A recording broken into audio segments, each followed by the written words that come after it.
To delegate access into your GoDaddy account, you can put in your user, customer ID, or your email address.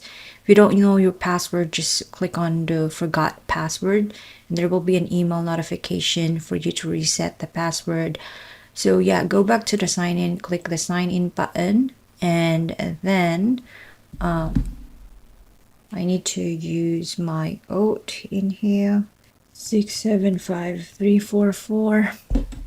Okay, once you access the GoDaddy, you can set up later. I'll just set it up later.